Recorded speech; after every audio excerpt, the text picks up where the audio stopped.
బంగారం ఉంది కదా మీ కాడ ఎంతో కొంత, నెక్లెస్లో, చైన్లో, చెవిలిలో, అవో ఇవో రింగులో ఏవో ఉన్నాయి కదా మీ దగ్గర. ఇవి పట్టుకెళ్ళి భీమవరం బస్ స్టాండ్లో ఈరోజు సాయంత్రం, ఈరోజు రాత్రి 10 గంటలకు భీమవరం బస్ స్టాండ్లో వదిలేయండి. పొద్దున్న 10 గంటలకు వెళ్ళండి. ఉంటుందా ఉండదా చెప్పండి? ఉంటుందా ఉండదా? ఉండదు. ఇదే బంగారం తీసుకెళ్ళి భీమవరం శ్మశానంలో ఏదో సమాధి మీద పెట్టేయండి. మళ్ళీ పొద్దున్న 10 గంటలకు వెళ్ళండి. ఉంటుందా ఉండదా? ఉంటుంది. అంటే దెయ్యాలు ఎక్కడున్నాయి చెప్పండి? దెయ్యాలు ఎక్కడున్నాయి కదా? ఇంకేంటి మరి, మనమే దెయ్యాలం. అతిపెద్ద దెయ్యాలు ఎక్కడున్నాయి? సమాజంలో ఉన్నాయి, సమాధుల్లో లేవు.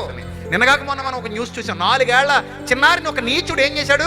చెరిచేశాడు. 4 ఏళ్ల చిన్నారిని చెరిచిన సాతాను వాడు హృదయంలో ఎవడున్నాడు? వాడు హృదయంలో ఎవడున్నాడు? సాతాను ఉన్నాడు. కాబట్టి అలాంటి ఘోరమైన దుష్కార్యం చేయగలిగాడు. దురాత్మ పట్టేసింది వాడికి. ఆ దురాత్మ వాడి హృదయంలో ఉండబట్టే 4 ఏళ్ల పసికందును చిదిమేశాడు. దరిద్రుడు, నీచుడు, దుర్మార్గుడు, దుర్మార్గపు స్వభావం కలిగిన వాడు. మరి వీళ్ళందరూ దయ్యాలా కదా? ఇదే ఆడపిల్ల శ్మశానంలో కూర్చుంటే ఏమవుతుంది? పొద్దున్న మళ్ళీ మామూలుగా ఇంటికి వచ్చేది. ఇదే ఆడపిల్ల మన భీమవరం బస్ స్టాండ్లో కూర్చుంటే పొద్దున్న కనబడుతుంది, కిడ్నాప్ అయిపోతుంది. అవునా కదా? మీ బంగారం పోయేది ఇక్కడే, మీ డబ్బులు పోయేవి ఎక్కడ? ఇక్కడే. మనుషులు మిస్ అయిపోయేది ఇక్కడే. అపవిత్రాత్మకైన పరిశుద్ధాత్మకైన ఆలయం మానవ హృదయమే. పరిశుద్ధాత్ముడు నివాసం ఉండాలన్న మానవ హృదయంలోనే ఉంటాడు. అపవిత్రాత్మ నివాసం ఉండాలన్న ఎక్కడ ఉంటాడు? మానవ హృదయంలోనే ఉంటాడు.